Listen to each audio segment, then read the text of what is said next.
समाधान ग्रुप एक नया वेंचर शुरू करने जा रहा है, एक नई परिभाषा लिखने जा रहा है। इस पूरी नर्चरिंग प्रोसेस है, जो हमारा इंक्यूबेशन प्रोसेस है, जो हम आज एंटरप्रेन्योर्स की हेल्प कर रहे हैं, उसमें एक नया अध्याय जुड़ने जा रहा है। आज तक आप हमारे अलग अलग चैनल्स, जो एंटरप्रेन्योर इंडिया टीवी है, जो उद्यमी है, उसके थ्रू आप जो है वो बहुत सारी इंडस्ट्रियल डॉक्यूमेंट्रीज, गवर्नमेंट स्कीम्स और बहुत सारे प्रोग्राम्स की आप नॉलेज पाते रहे हैं।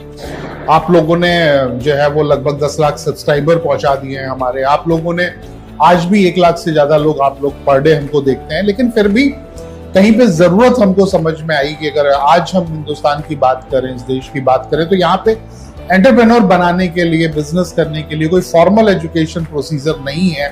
कोई भी ऐसा स्कूल कॉलेज नहीं है। वो सारे आपको इकोनॉमिक्स भी पढ़ाएंगे, अकाउंटिंग भी पढ़ाएंगे, लेकिन एक्चुअल जो बिजनेस में यूज है, जिन चीजों का यूज है, जो डे टू डे की जरूरतें हैं आपकी, उनके बारे में जब तक आप बिजनेस करने आते हैं तो वो शायद ऑब्सलीट हो चुकी होती है या आप भूल चुके होते हैं। तो एक ऐसा चैनल की जरूरत थी जो हमारे मेंबर्स को, आपको, जो भी लोग बिजनेस में हैं और या नया बिजनेस करना चाहते हैं या बिजनेस में जाना चाहते हैं, तो उनके लिए एक ऐसा कोई जरूर सिस्टम चाहिए था और टू वे कम्युनिकेशन वाला चाहिए था।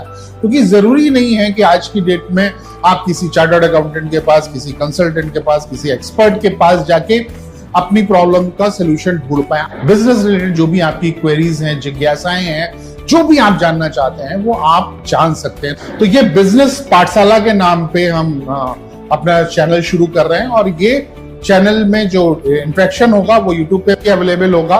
जूम के थ्रू डायरेक्ट लिंक भेजा जाएगा, जहां पे आप ज्वाइन करके किसी चार्टर्ड अकाउंटेंट से, किसी बैंकिंग एक्सपर्ट से, किसी डिजिटल मीडिया के एक्सपर्ट से, किसी न किसी जो है वो एक्सपर्ट डोमेन, जिसका जो डोमेन है, उस डोमेन से अपनी नॉलेज को आप पा सकते हैं। ये हम डेली जो है वो मंडे टू फ्राइडे 5 डे रहेगा और जिसको हम फोर्टनाइटली पूरे टॉपिक्स को कवर करेंगे। 3 बजे से 5 बजे तक हम बिजनेस पाठशाला लगाएंगे।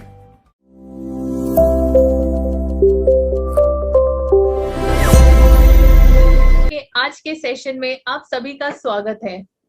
आज का सेशन के ऊपर हम मोस्ट इम्पोर्टेंट टॉपिक जो एक एंटरप्रेन्योर के लिए जरूरी है, आज हम वो डिस्कस करने जा रहे हैं। एक एंटरप्रेन्योर अपने बिजनेस को स्टार्ट करने के लिए जो सबसे बड़ी दिक्कत फेस करता है, जो सबसे बड़ी प्रॉब्लम एक एंटरप्रेन्योर को फेस होती है, वो है फंडिंग की। एक एंटरप्रेन्योर के पास बहुत अच्छा अपने पास बिजनेस आइडिया है, बिजनेस मॉडल को वो कन्वर्ट करना चाहता है, एक्सपैंड करना चाहता है, बट कहीं ना कहीं जो सबसे बड़ी दिक्कत उसे फेस करनी पड़ती है वो है फंड की अवेलेबिलिटी।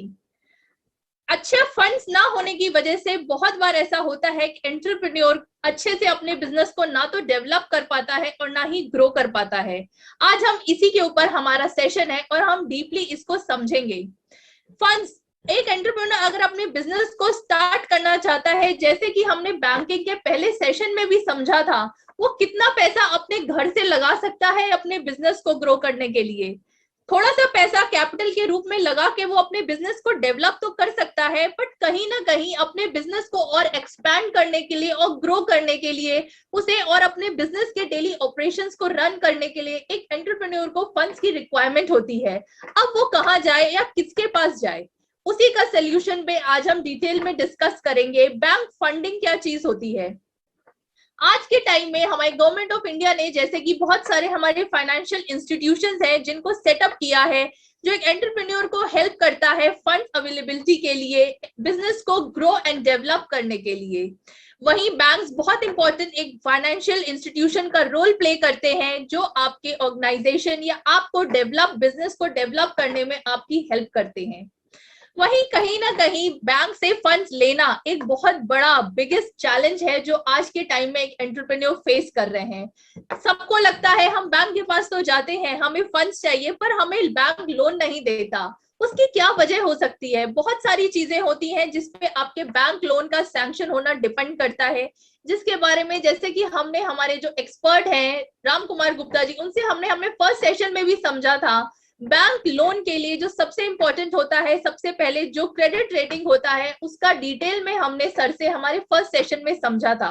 बट हमारी क्रेडिट रेटिंग भी अच्छी है तो हमारा बैंक की सैंक्शन के लिए जो एप्लीकेशन है वो कंसिडर भी हो गई।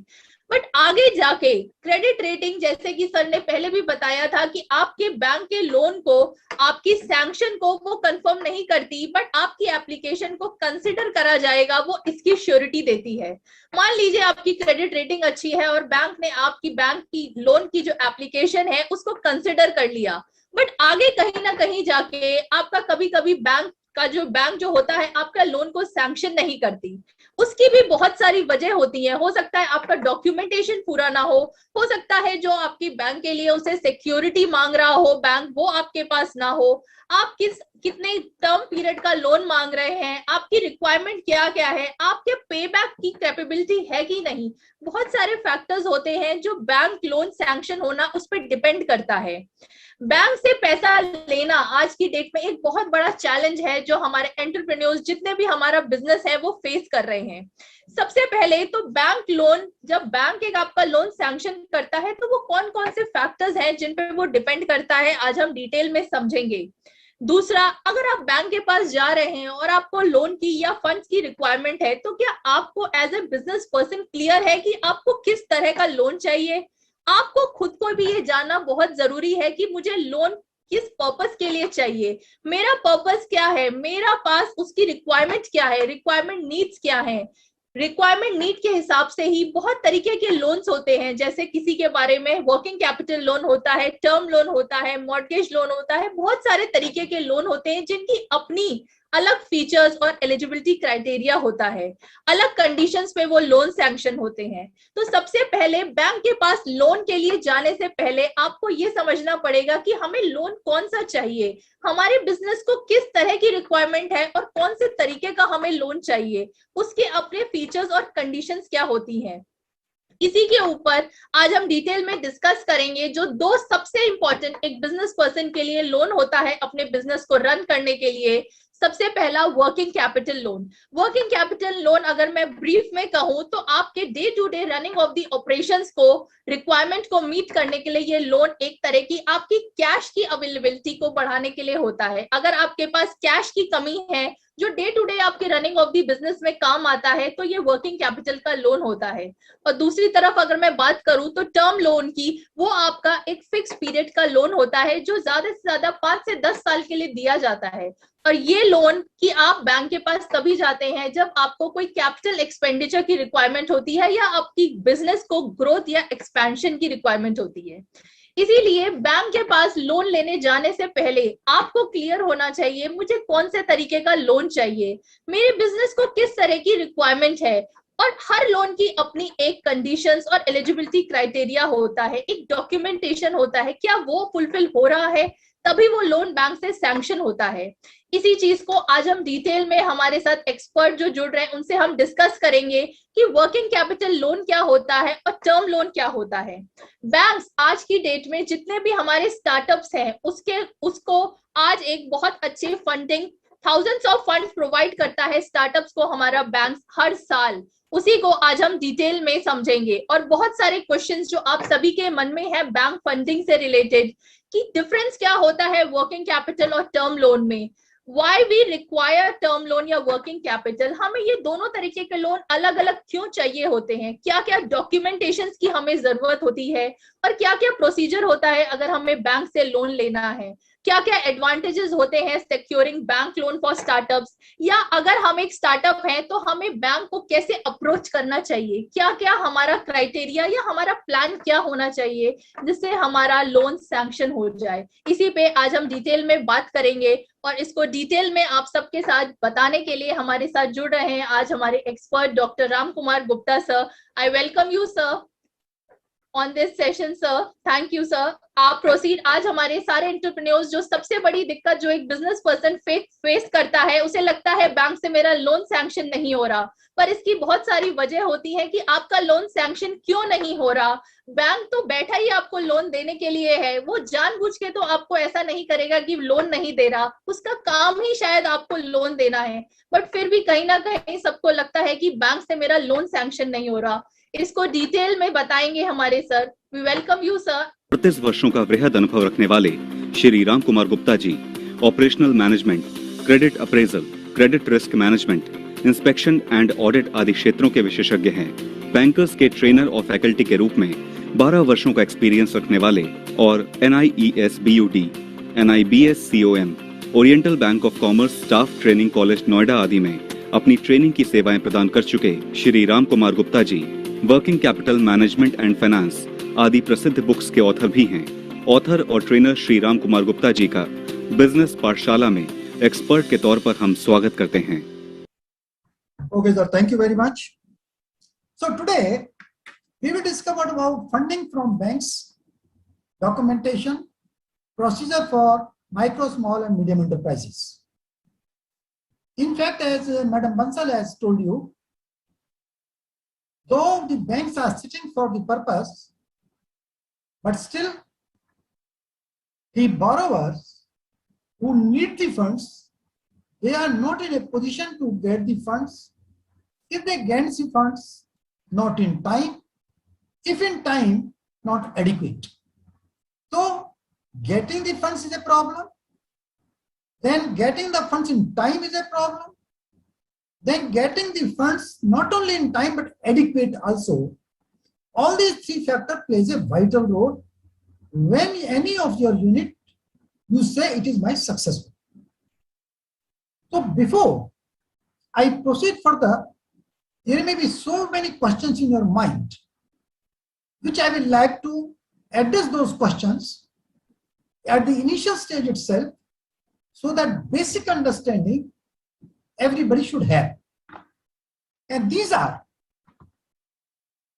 if we go, please next slide, Kudrat. I think you are, Now, what is the difference between working capital and term loan? Working capital is which is required for day-to-day operations. जो दिन प्रतिदिन के हमारे जो खर्चे होते हैं, जिससे हम माल लेते हैं, माल बेचते हैं, पैसा हम खर्च करते हैं और पैसे को हम कन्वर्ट करते हैं गुड्स के अंदर, और उन गुड्स को फिर कन्वर्ट करते हैं पैसे के अंदर। तो वो जो एक विद इन स्पेसिफाइड पीरियड, जो एक स्पेसिफाइड पीरियड है, वो 3 महीने का है, 2 महीने का है, 6 महीने का है, depending on your operating cycle, उसमें वो पैसा जो भी आपने पैसा लगाया जिस चीज में भी, वो पैसे में ही कन्वर्ट हो जाना चाहिए, उसको हम कहते हैं वर्किंग कैपिटल। क्योंकि टर्म लोन जो होता है, that term loan is for the purpose of purchasing only दोन assets which we use it, जिनको हम यूज करते हैं, वो संपत्ति, वो एसेट जिनको हम यूज करते हैं, हम उनको परचेज तो करते हैं मगर उनको बेचने के लिए नहीं करते, हम उनको यूज करने के लिए करते हैं।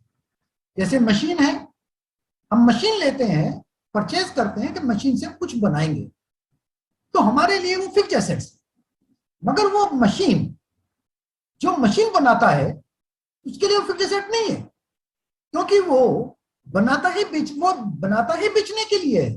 तो जो चीज बेचने के लिए बनाई जाती है वो हमारे लिए फिक्स्ड एसेट कहलाती है, और जिस चीज को हम बेचते हैं वो हमारी करंट एसेट कहलाती है। करंट एसेट्स के लिए हमें वर्किंग कैपिटल चाहिए, हमें रॉ मटेरियल रखना है तो उसके लिए वर्किंग कैपिटल चाहिए, हमारी जो सेमी फिनिश्ड गुड्स होती हैं, जो आधी बनी है आधी नहीं बनी है, उनके लिए वर्किंग कैपिटल चाहिए, जो फिनिश गुड्स का स्टॉक हम रखते हैं उसके लिए हमें वर्किंग कैपिटल चाहिए, उसके बाद जो उधार बेचते हैं उसके लिए हमें वर्किंग कैपिटल। उतने टाइम के लिए हमारे पैसे कहीं ना कहीं ब्लॉक हो जाते हैं, तो पैसे कहां से आए? यदि आपके पास इतने पैसे हैं तो आपको बैंक की कोई जरूरत नहीं है। इसी तरीके से जब हम कोई एसेट खरीदते हैं, मशीन लेते हैं, तो हम यूज करते हैं, और वो क्योंकि हमारे पास ही रहनी है, तो उसके लिए आपको टर्म लोन मिलता है, जो एक इंस्टॉलमेंट्स में पेमेंट होता है। और प्लीज रिमेंबर, वर्किंग कैपिटल का कभी पेमेंट नहीं होता है, उसका ऑपरेटिंग है। जब तक आपकी कंपनी चलती रहेगी तब तक आपकी वर्किंग कैपिटल चलती रहेगी, मगर टर्म लोन एक स्पेसिफाइड पीरियड के बाद वो खत्म हो जाता है। उसके बाद आप नई मशीन लेनी है, नई मशीन ले सकते हैं, आपको इस एक्सपेंशन करना है, एक्सपेंशन कर सकते हैं, तो उसके लिए आपको नया लोन मिल जाता है। This is the basic difference between your working capital and term loan. अब आप कह सकते हैं साहब हमें अलग अलग क्यों चाहिए? अब ये डिपेंड करता है आपके लिए कि वर्किंग कैपिटल आप अलग लेना चाहते हैं, टर्म लोन अलग लेना चाहते हैं। आप दोनों को मिक्स करके भी ले सकते हैं, जिसको हम कंपोजिट लोन कहते हैं, जो 10 लाख, 15 लाख, 20 लाख यानी 1 करोड़ तक हम जो है ये ले सकते हैं।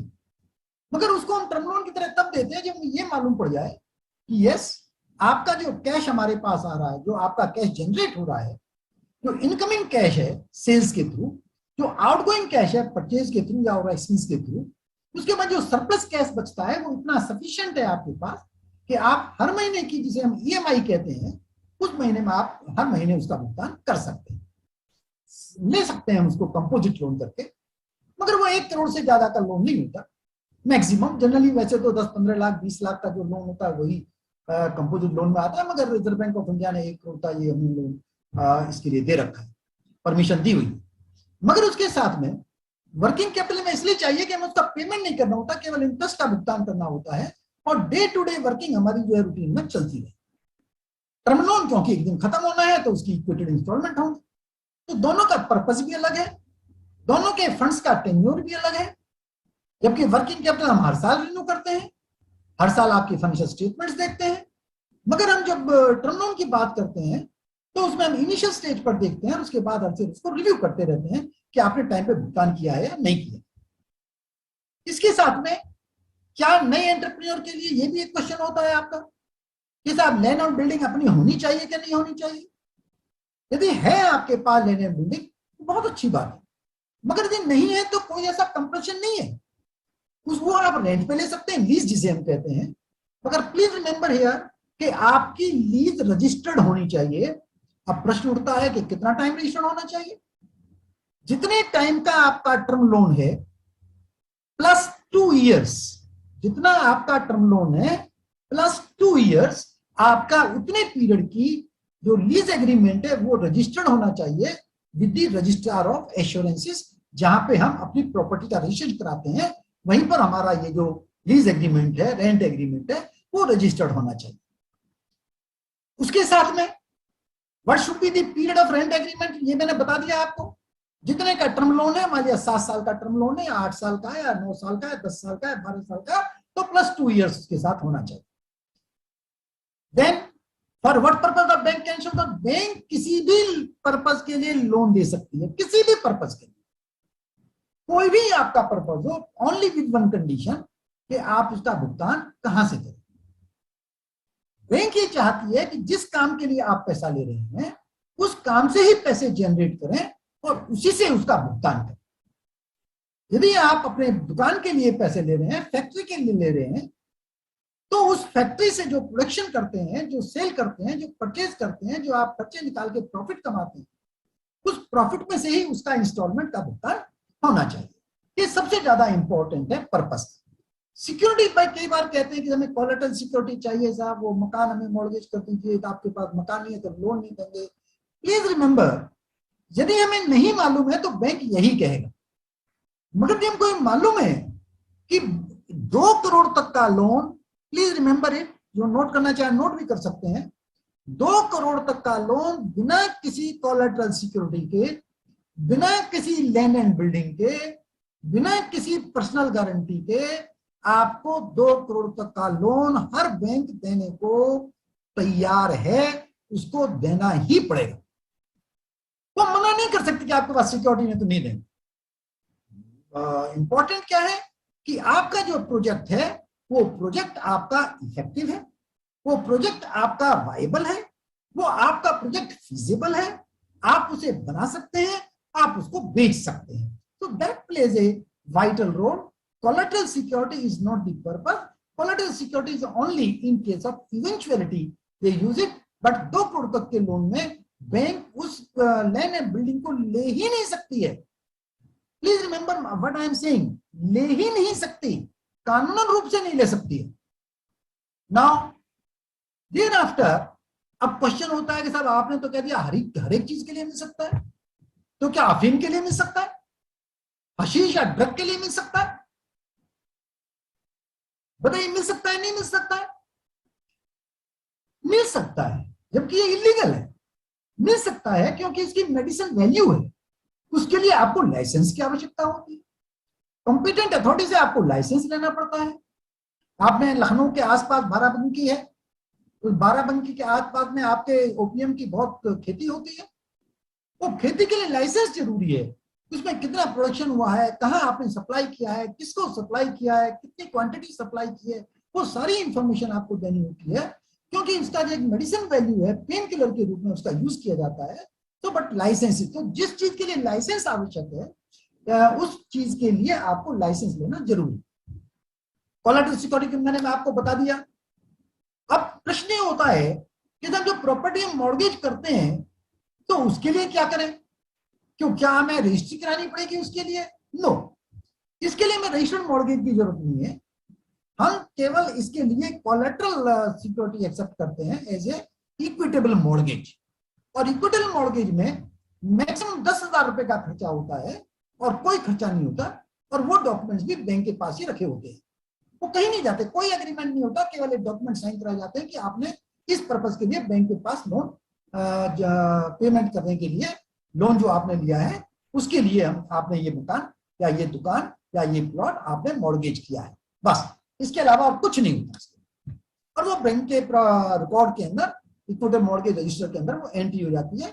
उसके ऊपर पहले तो कोई फीस नहीं थी, मगर पिछले करीब 15-20 सालों के अंदर अब उसके 10,000 रुपए उसके लिए फीस लगा दी गई है, जिससे कि उसका मिसयूज ना हो। तो that is all there. Now ये भी लोगों को क्वेश्चन होता है कि साहब लोन खराब हो जाएगा तो क्या होगा?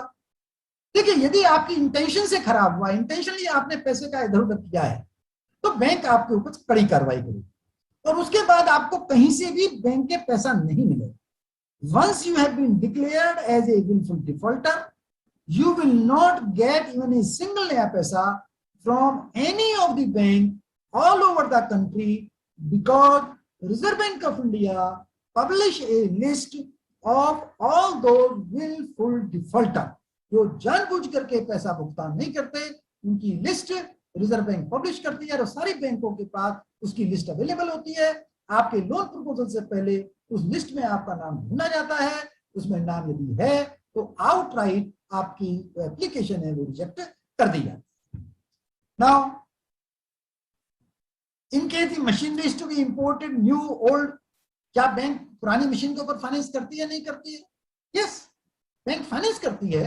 इंपोर्टेड और न्यू के तो बात ही छोड़ दीजिए, मगर इंपोर्टेड मशीन हमारी पुरानी भी आती है, डोमेस्टिक मशीन भी हमारी पुरानी होती है, हम पुरानी मशीनों पे भी फाइनेंस करते हैं, बशर्ते उसमें कंडीशन है। कंडीशन क्या है कि उस मशीन की रेजिडुअल लाइफ यानी बचा हुआ जीवन कितने साल का है, कितने साल तक वो मशीन और चलेगी, उसका सर्टिफिकेट चार्टर्ड इंजीनियर से हम लेते हैं कि इसकी लाइफ अभी इतनी बची हुई है, इतने साल तक काम करेगी। तो आपका टर्म लोन भी उसके 6 महीने पहले तक वो खत्म हो जाना चाहिए। ये बैंक की एक गाइडलाइंस है, जिसमें बैंक चाहती है कि पुरानी मशीन लीजिए, मगर पुरानी मशीन की जितनी लाइफ बची है उससे 6 महीने पहले आपका टर्म लोन का भुगतान हो जाना चाहिए। ये उसके अंदर एक कंडीशन। पर्सनल गारंटी के लिए यस, पर्सनल गारंटी तो आपको देने में कोई प्रॉब्लम ही नहीं है, आप अपनी गारंटी तो दे सकते हैं। आप लोन ले रहे हैं तो आपकी गारंटी में क्या प्रॉब्लम है? हाँ, किसी XYZ और थर्ड आदमी की गारंटी चाहिए तो उसकी कोई आवश्यकता नहीं है। 2 प्रोडक्ट मैंने आपको बताया। Now how the project report is prepared, we will come on that point. Registration on the Udyog Aadhaar MSME, yes, अब तो खैर उद्योग आधार और MSME में रजिस्ट्रेशन उन्होंने उसको चेंज कर दिया है। जिन्होंने पहले भी करा रखा है उनको भी, जब तक वो वैलिड है, उसके बाद से 1 अप्रैल 2021 से उनको उद्यम पोर्टल पे जाकर के उसमें कोई पैसा नहीं लगता, कोई फीस नहीं लगती, कुछ डॉक्यूमेंट्स आपको उसमें फाइल नहीं करने पड़ते, self declaration, self attested document download करने पड़ते हैं, अपलोड करने पड़ते हैं। आप उनको अपलोड करने के बाद आपको उसमें एक नंबर मिलता है 19 डिजिट का, और उसके बाद वो सर्टिफिकेट आपका जनरेट हो जाता है विद इन नेक्स्ट 1 वीक। तो वो certificate is a important document for each and every micro, small and medium enterprises. Please remember, without that certificate, banks are reluctant to sanction that loan, and you will be deprived of so many facilities which you can get it as a MSME. Government के orders आपको नहीं मिल सकते यदि आप उसमें registration नहीं है, government को आप सप्लाई नहीं कर सकते, गवर्नमेंट के थ्रू आप कोई और मदद नहीं ले सकते। Therefore, आपको सबसे पहला काम उद्यम पोर्टल के अंदर रजिस्ट्रेशन कराना जरूरी है। अब आप कह सकते हैं रेटिंग जरूरी है कि नहीं है। प्लीज रिमेंबर, मैं पहले सेशन में भी आपको बताया था, रेटिंग इज ए मस्ट। एक इंडिविजुअल रेटिंग है जिसे हम सिविल स्कोर कहते हैं, एक दूसरी रेटिंग है जिसे हम कॉमर्शियल रेटिंग कहते हैं। कॉमर्शियल रेटिंग में अब प्रश्न होता है कि साहब नए प्रपोजल के लिए होगा या पुराने के लिए होगा, ये किसके लिए हो सकता है? ये दोनों के लिए हो सकता है। It can be done for both. मगर प्लीज रिमेंबर, यदि आपका नया यूनिट है, नई यूनिट आप लगा रहे हैं, तो देखिए उसका कोई काम तो कुछ हुआ नहीं है, उसके बारे में तो आपको कुछ मालूम नहीं है। आप तो केवल एक फ्यूचर प्रोजेक्शंस के बेस बना करके आप करना चाहते हैं। आपने उसमें सेल प्रोजेक्ट करी है, आपने मशीन प्रोजेक्ट करी है, इतनी की मशीन होंगी, इतना वर्किंग कैपिटल रिक्वायरमेंट होगा, इतनी लेबर होगी, इतनी बिजली का खर्चा होगा, इतने बाकी खर्चे होंगे, इतना प्रॉफिट होगा, उसमें से ये भुगतान करूँ, वो सारी प्रोजेक्शंस प्रोजेक्ट रिपोर्ट बनती है उसके अंदर। तो उसके बेस के ऊपर आप अप्लाई कर सकते हैं और समेरा उसके लिए आपकी रेटिंग करता है। और जब समेरा के आप रेटिंग करा, क्रिसिल भी करती है, इकरा भी करती है, they all are authorized for this पर नए प्रोजेक्ट के लिए भी और पुराने प्रोजेक्ट के लिए भी। यस, उसमें थोड़ा सा टाइम लगता है। उसमें यदि आपका एग्जिस्टिंग बिजनेस है तो कुछ बोरोवर्स को, जो आपके जो डेटर्स हैं या क्रेडिटर्स हैं, 3-4 नाम आपको डेटर्स के, 3-4 नाम आपके क्रेडिटर्स को उनको देने होते हैं, तो उनसे भी रिपोर्ट लेते हैं, आपकी बैंक से रिपोर्ट लेते हैं। वो आपका जो प्रमोटर्स हैं उनको बुलाते हैं, उनसे इंटरव्यू लेते हैं और उसके बाद उनके 3 लोगों की कमेटी बैठती है और फिर वो डिसाइड करते हैं, वो तीनों अपने फील्ड के एक्सपर्ट होते हैं, फिर वो डिसाइड करते हैं कि ये प्रोजेक्ट सक्सेसफुल होगा या नहीं होगा। उसके ऊपर आपको वो रेटिंग करते हैं और जितनी अच्छी रेटिंग होती है, बैंक उतना ही जल्दी और इफेक्टिवली आपको लोन करने के लिए तुरंत तैयार हो जाती है। जनरली हम लोग सोचते ये हैं कि यदि हमने बैंक से लोन लेना है तो नए प्रोजेक्ट को हमें रेटिंग कराने की आवश्यकता नहीं। नए प्रोजेक्ट को यदि आपने रेटिंग समेरा, क्रिसिल, इकरा से करा लिया है तो आपके लिए बहुत सुविधाजनक है। हर बैंक आपको करने को तैयार है यदि आपका रेटिंग ग्रेड उसके अंदर एलिजिबल है, नंबर 1। यदि एलिजिबल नहीं है तो आपको अपने प्रोजेक्ट के बारे में स्वॉट एनालिसिस मिल जाता है, कहां पर कमी है, क्या कमी है, उसको मुझे कैसे पूरा करना है। तो जब आप 2 करोड़ रुपए डुबा सकते थे, अब आपको जो 10, 20, 25 हजार रुपए जो खर्च हुए होंगे आपके, उसके बेस के ऊपर, या लाख रुपए खर्चे होंगे उसके बेस के ऊपर आपको और कुछ सीखने को उस रिपोर्ट से आपको मिलता है। तो दोनों केसेस में आपको फायदा है। जहां पर आपने बिजनेस किया हुआ है वहां पर आपकी पुरानी बैलेंस शीट को देखते हैं, फाइनेंशियल स्टेटमेंट्स को देखते हैं, आपकी प्रोग्रेस को देखते हैं। तो all those things are taken into consideration. तो ये जनरली आप लोगों के दिमाग में ये कुछ क्वेश्चंस रहते हैं जिनको मैंने थोड़ा सा आपको हाईलाइट किया है। उसके बाद मैं आपके पास अब दूसरे इश्यूज के ऊपर जरा नेक्स्ट कर दीजिएगा कुदरत, स्लाइड चेंज कर दीजिए प्लीज।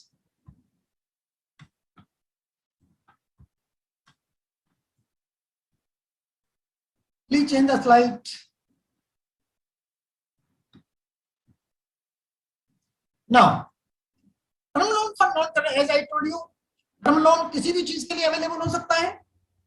जनरली लैंड के लिए लोन इंडस्ट्रीज में, यदि आपने स्टेट इंडस्ट्रियल डेवलपमेंट कॉर्पोरेशन से बिल्डिंग ली है, लैंड ली है, तो उसके ऊपर बैंक फाइनेंस करती है और स्टेट की इंडस्ट्रियल डेवलपमेंट कॉर्पोरेशन वो भी उसको फाइनेंस करती है। लीज के ऊपर होता है और लीज रेंट आपको भुगतान उसका करना होता है। कंस्ट्रक्शन ऑफ बिल्डिंग के लिए यस बैंक फाइनेंस करती है, मगर उसके अंदर margin generally they keep it around 50% margin रखती है, क्योंकि उसके अंदर थोड़े चांसेस मैनिपुलेशन के ज्यादा होते हैं। तो बैंक कहती है कि नहीं, there should be a sufficient margin for us. Plant and machinery मैंने पहले बता दिया आपको, नई के लिए मिल सकता है और पुराने के लिए मिल सकता है। ऑनगोइंग कैपिटल एक्सपेंडिचर, कोई बीच में आप कोई रिसर्च एंड डेवलपमेंट करना चाहते हैं, कोई एक्सपेंशन करना चाहते हैं, उसके लिए भी आपको लोन मिल सकता है।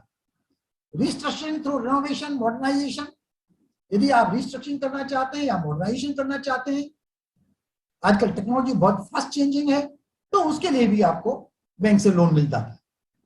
वर्किंग कैपिटल कितनी है उसके लिए भी बैंक से आपको लोन मिलता है।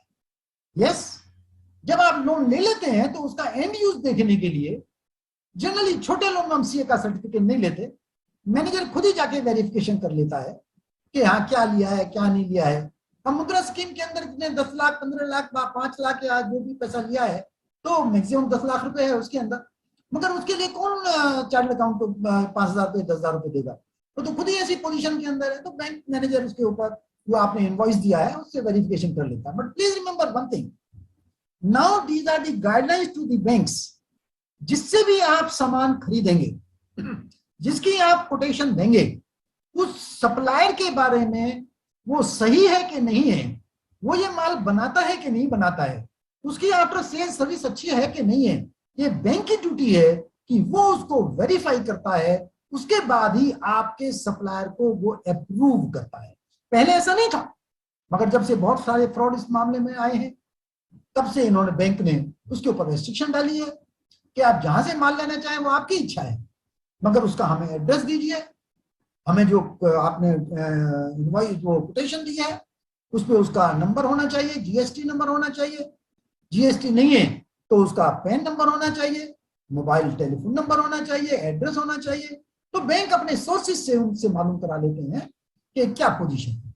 मगर यदि मशीन 1 करोड़ से ज्यादा की है तो फिर बैंक की एक अप्रूव्ड एजेंसीज है, उन एजेंसीज के थ्रू अप्रूवल कर देखते हैं कि जो सप्लायर है उसकी क्रेडिबिलिटी क्या है। इसलिए किसी भी फर्जी सप्लायर के चक्कर में मत पड़िएगा प्लीज। वो आपको तो नुकसान करेगा, बैंक को भी नुकसान करेगा, आपको भी नुकसान करेगा। नाउ कभी कभी क्या होता है, आपने पार्टनरशिप बनाई और 2 पार्टनर में झगड़ा हो गया, 3 पार्टनर हैं, उनमें से 2 एक तरफ, एक तरफ। तो आपने कहा अच्छा भाई आप जाओ, बेटर यू गो। तो कहता है मैं चला तो जाऊंगा, मेरी पूंजी लगेगा जो मैंने पैसा लगाया, आज तक की मेरी कैपिटल बनती है, मैंने 2 लाख लगाया था, 2.5 लाख रुपए हो गया इसके अंदर मेरा प्रॉफिट को मिला करके, 2.5 लाख मुझे दे दो। और वो कहता है 2.5 लाख मेरे पास है नहीं, बट यू कैन डू। तो बैंक जो बड़े केसेस होते हैं, जो करीब करीब 2.5-3 करोड़ से ऊपर के केसेस होते हैं, उनके अंदर उन जो आउटगोइंग कस्टमर है, आउटगोइंग जो पार्टनर है, उनको भी पैसा कैपिटल देने के लिए आउटगोइंग पार्टनर को बैंक उसके लिए भी फाइनेंस करती है। पेमेंट ऑफ गुडविल बड़ी कंपनियों के लिए है, एनी रिक्वायरमेंट एक्सेप्ट बैंक। और जो भी आपकी रिक्वायरमेंट है, यदि बैंक समझती है कि आपकी रिक्वायरमेंट जेन्युइन है तो बैंक उसके लिए आपको जरूर फाइनेंस करेगी। अब उसमें कुछ रेशियोज है, फाइनेंशियल रेशियोज है, वो हम आगे जाकर के डिस्कस करेंगे, जिससे कि लॉन्ग टर्म लोन से संबंधित है या करंट एसेट से संबंधित है, आपके जो प्रॉफिट से संबंधित है, we will discuss all those ratios with you. और स्कोर के बारे में मैंने आपको पहले बता दिया कि स्कोर जितना अच्छा होगा उतना बेहतर है। इंडिविजुअल स्कोर जो ट्रांस यूनियन 2 आया है उसके मुताबिक मिनिमम कुछ बैंकों का 567 है, कुछ बैंकों का 650 है। 650 से यदि नीचे है तो bank will not consider it at all, मगर 650 से ऊपर है तो bank may consider subject to the condition that your all other terms and conditions and formality are complete and your proposal, your project is financially viable and technically feasible. So this is about your term loan for non-current asset, mean your fixed assets. Now we go ahead. Please change the slide. थोड़ा सा ध्यान रखें भाई। हाँ, now this is the project report. ये मैं बहुत detail में नहीं जाऊंगा क्योंकि प्रोजेक्ट रिपोर्ट के बारे में हर बैंक का अपना एक फॉर्मेट होता है, मगर एक ये फॉर्मेट हमने निस्बत के साथ मिलकर के इसको बनाया, जिसके अंदर ऑलमोस्ट वो सब चीजें होती हैं जो किसी भी बैंक की प्रोजेक्ट रिपोर्ट में होता है। आपका इंट्रोडक्शन, आप क्या हैं, क्या करते हैं, क्या क्वालिफिकेशन है आपकी, आपका क्या एक्सपीरियंस है, ऑल दोस थिंग्स, आप डेट ऑफ बर्थ क्या है, आपका पैन नंबर क्या है, वो सारी डिटेल आपकी उसके अंदर लिखी जाती है। कंस्टिट्यूशन, आप प्रोपराइटर हैं, पार्टनरशिप है आपकी, या 1% कंपनी है, या प्राइवेट लिमिटेड है, या LLP है, या पब्लिक लिमिटेड कंपनी है। और उसके बाद जो प्रमोटर है, कौन कौन प्रमोटर है और उनकी क्या एज है, उनकी बैकग्राउंड क्या है, उनकी कैपिटल क्या है, उनकी नेटवर्थ क्या है, वो सारी डिटेल इसके अंदर लिखी जाती है। उसके बाद अभी जो प्रोडक्ट आप बना रहे हैं वो प्रेजेंट उसका स्टेटस क्या है और पोटेंशियल क्या है। देखिए, माल बनाना बहुत आसान है, it is very difficult to manufacture the goods, but it is very difficult to sell it. Therefore, specifically in today's time when there is a lot of competition.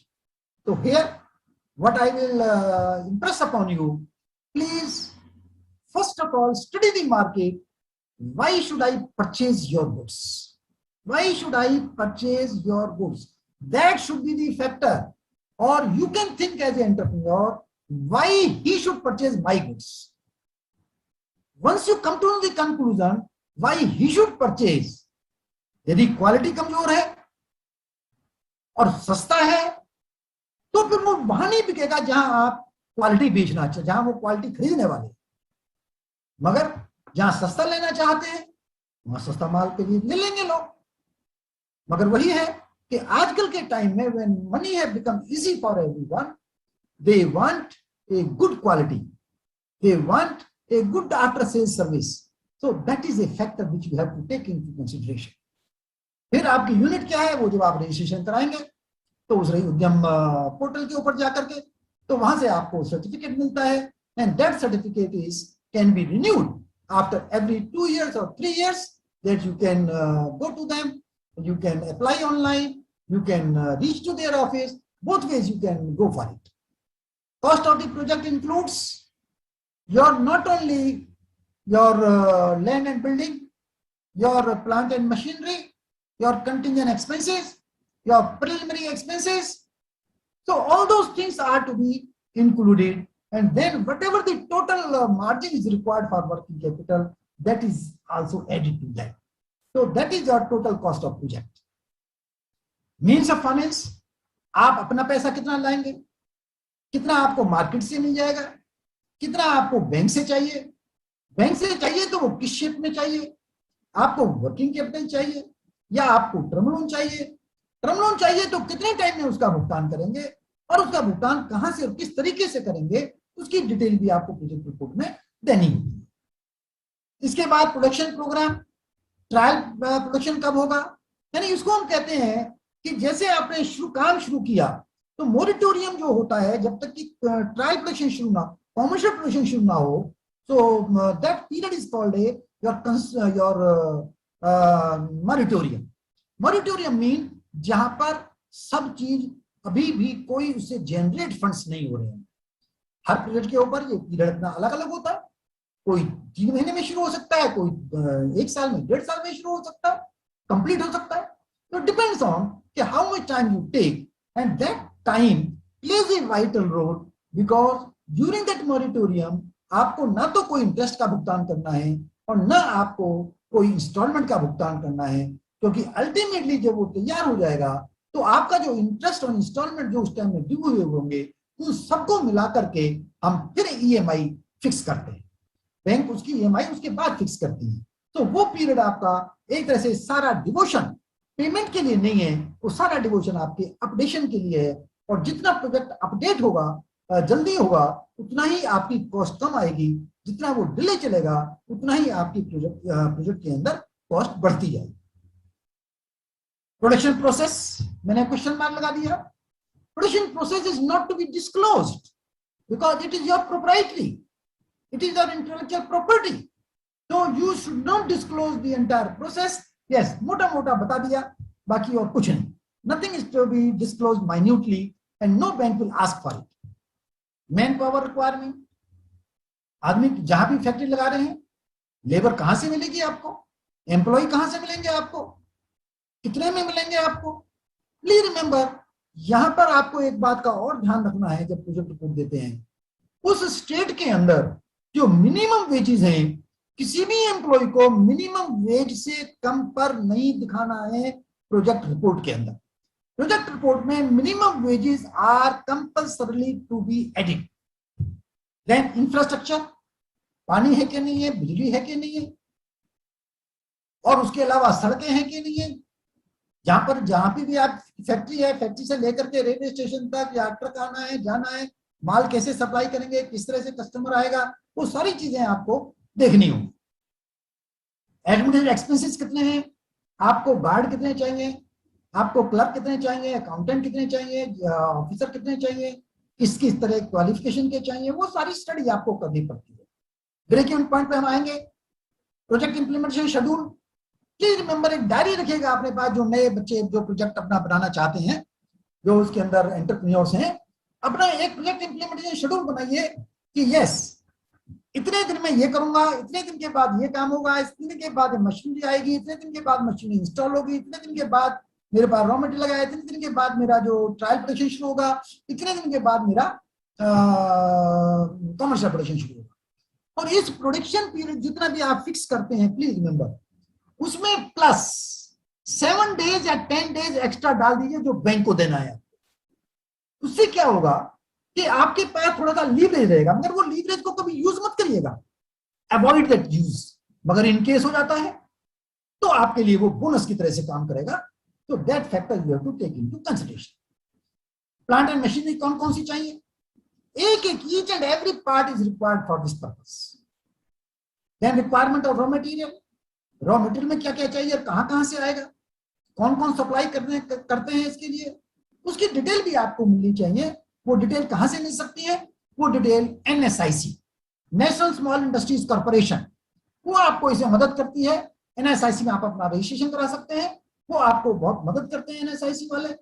और एनएसआईसी में रजिस्ट्रेशन कराने के बाद आपको, यदि आपका नया प्रोडक्ट है, नई इनोवेशन है, तो what you can do, you can go for having your exhibitions, जहां पर वो आपको जगह भी देते हैं, आने जाने का किराया भी देते हैं, वहां पर आपको पैम्फलेट पब्लिसिटी के लिए भी देते हैं, और उसके अंदर कुछ सब्सिडी जो होती है वो देते हैं, बाकी खर्चा आपका अपना होता है।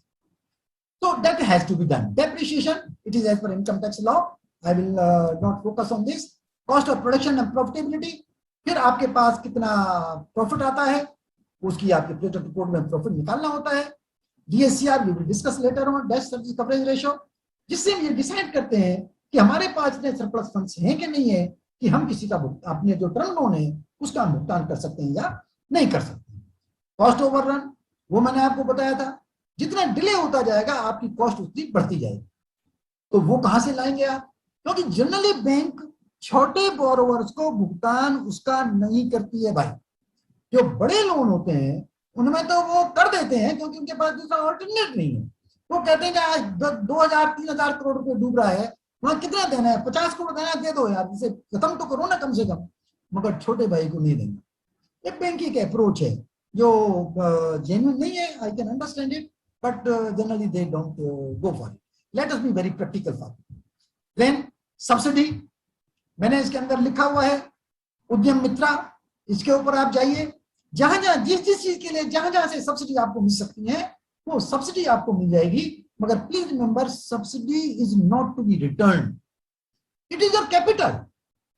ये आपके मार्जिन के लिए कवर होती है, तो इसका हमेशा ध्यान रखिएगा। और ये सब्सिडी जनरली आपको फॉलो अप करने की आवश्यकता नहीं है। ये बैंक की ड्यूटी है कि जहां पे सब्सिडी है बैंक उस सब्सिडी को वहां से अपने पास लेके आए। कुछ अकाउंट्स में तो अकाउंट बैंक के पास ही होता है सब्सिडी का, उसी में से ट्रांसफर हो जाता है। कुछ में डिपार्टमेंट, गवर्नमेंट डिपार्टमेंट से मिलती है, तो वो सब्सिडी बैंक अपने आप कराती रहती है। बैंक के साथ फॉलो अप रखिए और बैंक विल डू इट। अब आपका प्रश्न हो सकता है कि सर वो सब्सिडी तो आएगी 6 महीने में, 8 महीने में, साल भर में, तो फिर हमें पैसा मिलेगा कि नहीं मिलेगा? पूरा आपको पूरा पैसा मिल जाएगा, आप उस बात से निश्चिंत रहिए। और जितनी की सब्सिडी है उसके ऊपर आपका कोई ब्याज भी नहीं लगेगा। लोन के ऊपर जो आपको पैसा दिया बैंक ने उसके ऊपर आपका ब्याज नहीं लगेगा।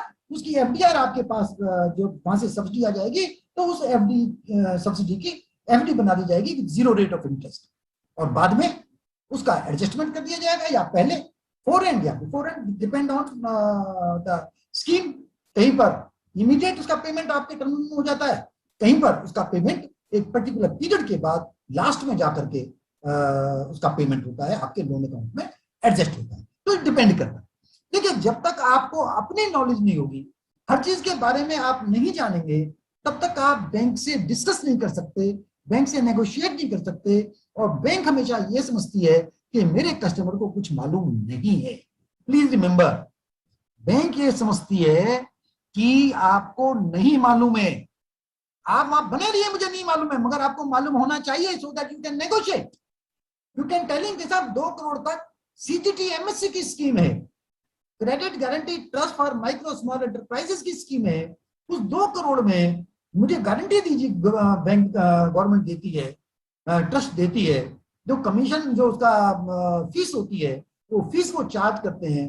मुझे उस स्कीम में पैसा चाहिए और मेरे पास कोई सिक्योरिटी नहीं, मैं कोई सिक्योरिटी नहीं देने को तैयार।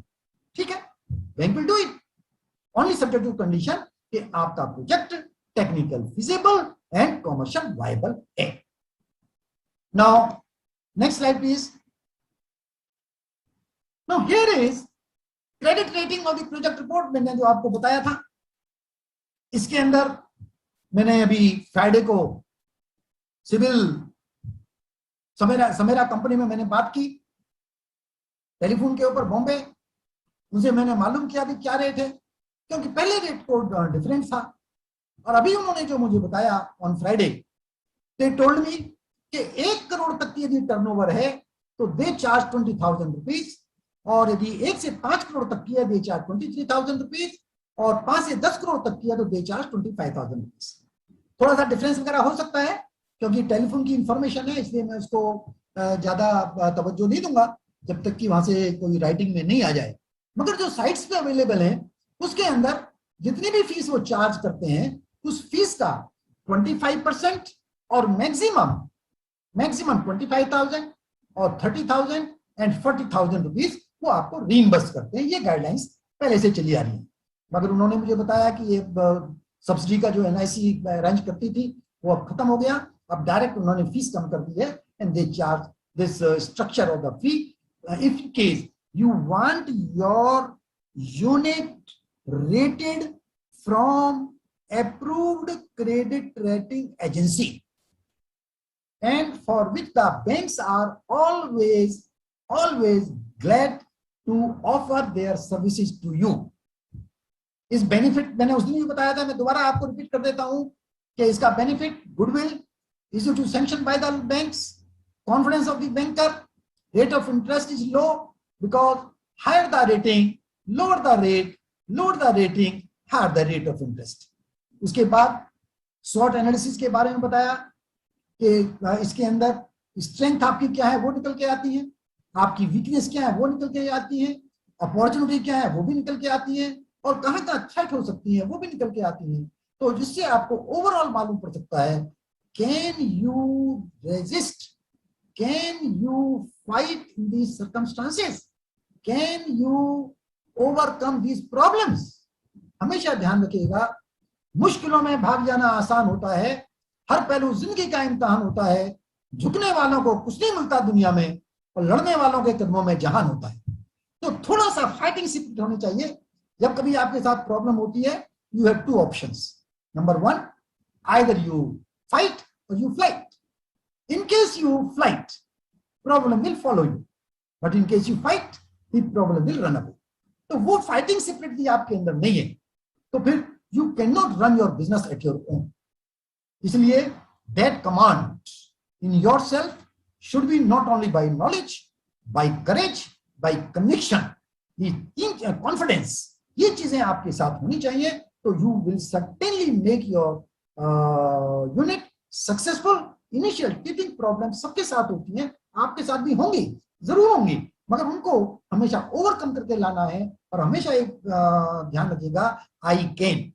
इनके दिन में डेली एवरीडे मॉर्निंग में उठते साथ में जब भी प्रोडक्ट का ध्यान आता है, सोचिएगा I can, and I tell you 3 बार बोलेंगे आप आई कैन, तो आप आई कैन नहीं, you will definitely do it. That is the internal strength which comes up in your mind. Next this, so this is now we will come on break even point. So what is the break even point? जब हम किसी term loan को sanction करते हैं तो वहां पर हम कहते हैं कि नो प्रॉफिट नो लॉस, उसको हम कहते हैं ब्रेक इवन पॉइंट। अब वो कैसे निकालते हैं, we will discuss in the next slide. Debt equity ratio, यानी हम कितना डेट होना चाहिए, कितनी इक्विटी होनी चाहिए। इक्विटी का मतलब कैपिटल, कितना term loan, debt mean term loan, not working capital, please remember. Debt mean the loan which you have to pay in installments, that is called the debt equity. Debt and equity mean your capital. तो कितनी capital और कितना loan. Generally principle is that for MSME it is 3:1। 1 रुपया आपका है तो आप 3 रुपए टर्म लोन ले सकते हैं। Earlier it was 2:1, but now it has been made 3:1. Few banks have made it as 5:1 also, because all banks are free to make their own policies. So you will have to see the policy of that bank where you are to approach for your loan proposal. Total leverage ratio. Total leverage mean total debt mean term loan, and current liability mean working capital loan और जो आपने market से उधार लिया है वो सब मिला करके और आपकी कैपिटल कितनी है। That is generally it is 6:1, 5:1, 6:1, but जो बड़े प्रोजेक्ट होते हैं उनके अंदर 8:1 और मोर भी हम एक्सेप्ट कर लेते हैं, डिपेंडिंग ऑन कि आपकी वायबिलिटी कितनी है, आपके फंड्स का जनरेशन कितना होता है, आप उसका भुगतान कर सकते हैं नहीं कर सकते हैं, सारे का सारा हमारा फोर्थ के ऊपर डिपेंड करता है, डेट सर्विस कवरेज रेशियो। यानी सर्विस कहां से करेंगे आप? डेट की सर्विस का मतलब क्या है कि हम उसका इंटरेस्ट का भी भुगतान कर रहे हैं और उसकी हम इंस्टॉलमेंट का भी भुगतान कर रहे हैं। वो कहां से करना है? हमें अपने नेट प्रॉफिट से करना है। नेट प्रॉफिट में भी किसके बाद करना है? पहले हमें गवर्नमेंट का इनकम टैक्स देना है। तो इनकम टैक्स देने के बाद जो पैसा बचता है उससे क्या हम अपने इंस्टॉलमेंट और इंटरेस्ट का भुगतान कर सकते हैं या नहीं कर सकते हैं? तो that we will have to work out in the next slides. Next please. Now यहां पर हम जब जाते हैं तो हम देखते हैं कि दो तरह की कॉस्ट होती है ब्रेक इवन पॉइंट निकालने के लिए। एक फिक्स्ड कॉस्ट होती है और एक आपके वायबल कॉस्ट, वेरिएबल। तो जो फिक्स्ड कॉस्ट है वो फिक्स्ड ही रहती है, वो जनरली एक साल के अंदर, जनरली एक साल, वैसे कोई भी कॉस्ट फिक्स नहीं होती हमेशा के लिए, मगर जनरली ये मान के चलते हैं कि एक साल के अंदर अंदर वो फिक्स्ड कॉस्ट चेंज नहीं होने वाली। जैसे आपके एम्प्लॉयज की सैलरीज है, वो एक साल तक उतनी रहेगी, जब एक साल आएगा तब उसकी इंक्रीमेंट बढ़ेगा, तभी बढ़ेगा। आपने जो चौकीदार रखा है वो आज एक चौकीदार रखा है तो एक चौकीदार रहेगा, आपका प्रोडक्शन हो या ना हो, काम चले ना चले, आप उसको तो पैसे देंगे ही देंगे आप, तो फिक्स कॉस्ट है आपकी। प्लांट एंड मशीनरी है, वो भी आपका फिक्स कॉस्ट है। उसके साथ में मान लिया आपका फोरमैन है, अभी आप जो प्रोडक्शन कर रहे हैं एक फोरमैन आपके लिए सफिशिएंट है, मगर जब आप प्रोडक्शन बढ़ाते हैं तो देन यू रिक्वायर 2 फोरमैन, तो अब आपके लिए फिक्स कॉस्ट बढ़ करके डबल होगी। तो जो कॉस्ट आपकी नहीं कम होती है, जो हमेशा प्रोडक्शन हो या ना हो, कम हो या ज्यादा हो, आपको वो एम्प्लॉई या वो रखने ही है, तो वो आपकी फिक्स्ड कॉस्ट में शामिल होता है, पहली बात। दूसरी चीज, जो कॉस्ट प्रोडक्शन से संबंधित, अब जितना माल बनाना है उतना ही माल खरीदेंगे आप, तो रॉ मटेरियल का जो संबंध है वो आपका वेरिएबल कॉस्ट से। मगर इलेक्ट्रिसिटी का संबंध कहां से है? क्या बिजली का जो खर्चा है वो हमारा वेरिएबल है या फिक्स्ड है? ये एक बहुत बड़ा इश्यू है। यदि आप सोचेंगे तो कुछ लोग मुझसे कहेंगे कि सर ये तो वेरिएबल है, जितना माल बनाएंगे उतनी हमारी वेरिएबल कॉस्ट होगी, नहीं बनाएंगे तो बिजली नहीं चलेगी तो उसका खर्चा नहीं होगा। माय डियर प्लीज रिमेंबर, हमेशा बिजली के अंदर एक मिनिमम बिलिंग होती है, मिनिमम बिलिंग। तो मिनिमम जो अमाउंट है that is your fixed cost, और उसके ऊपर जो आपकी है वो वेरिएबल कॉस्ट। फिर भी कुछ ऐसे केसेस हो सकते हैं जहां पे आपको नहीं मालूम पड़ पा रहा कि ये वेरिएबल है या फिक्स्ड है, जहां पे आप डिस्टिंग्विश नहीं कर पा रहे हैं, वहां पर आप उसको फिक्स्ड कॉस्ट मान लीजिए, तो you will be in a better position. तो by this way we classify all the asset in 2 parts. Number 1, that is in fixed cost. Another is variable cost. Fixed cost means this cost is not going to be changed at least during next 1 year. And the variable cost will change every day. It may change according to the use of manufacturing process and cost of raw material or your other expenses. So that depends on the circumstances, on the nature of expenses, nature of your activities, which will decide whether it will be a fixed cost or it will be your variable cost. So we will come on the exercise now. Next please. Now here you will see, हमने यहाँ पर एक example दिया कि जो units हैं हम बना तो कितनी भी लें, we can manufacture the number of units to any extent, but can we sell them all the units? No, it may not be. So what we take into consideration, we take only the number of units sold. कितने unit हम बेच सकते हैं। मान लिया हमने presume किया, क्योंकि जो भी हम बैंक का फाइनेंस होता है वो हम हमेशा फ्यूचर के बेस पे करते हैं, हम पास्ट के बेस पे नहीं करते। पास्ट की जो आपकी बैलेंस शीट है, पास्ट का जो आपका फाइनेंशियल स्टेटमेंट्स हैं, वो ये बताती है कि आपकी फाइनेंशियल पोजीशन पिछले सालों में कैसी रही, आपने पिछले सालों में कैसा काम किया, आपके पिछले सालों में जो प्रॉब्लम आई उनको आपने कैसे ओवरकम किया, आपने पिछले सालों में कितना फॉरेन ट्रेड किया, पिछले सालों में आपकी रेपुटेशन कहां से कहां पहुंची, पिछले साल में आपकी नेटवर्क कहां से कहां पहुंची। हम उसको पास्ट को करते हैं, मगर पास्ट को हम फ्यूचर के लिए थोड़ा वेटेज देते हैं। यस, मगर फ्यूचर के प्रोजेक्शंस, वो प्रोजेक्शंस हमारे लिए बहुत इंपॉर्टेंट, उसमें हम कुछ भी कर सकते हैं। आपने कह दिया साहब 200% में ग्रोथ करूंगा, कैसे करोगे भाई, रीजन तो बता दो हमको, तो उसका बेसिस होना जरूरी है। जनरली आप लोगों के जो प्रपोजल है वो बैंक फ्यूचर के प्रोजेक्शंस के आधार पर रिजेक्ट या सैंक्शन करने का साहस करती है।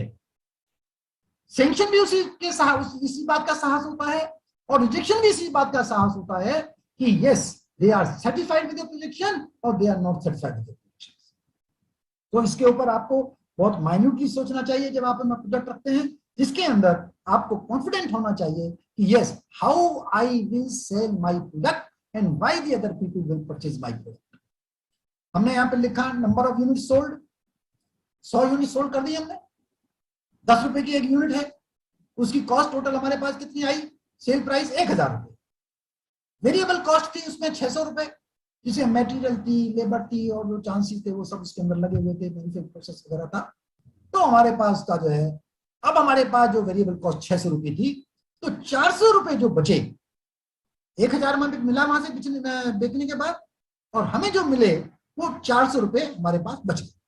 अब 400 रुपए क्या है, अब ये फिक्स कॉस्ट के अंदर कवर होनी चाहिए, फिक्स कॉस्ट भी हमारी 400 रुपए है।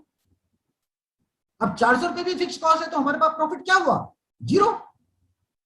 हमने सैलरी दी, तो सैलरी दी है तो हमारी वो होगी ना, आपके खर्चे हो गए, फिक्स कॉस्ट होगी सैलरी, तो उसके लिए हमारे पास 0 है।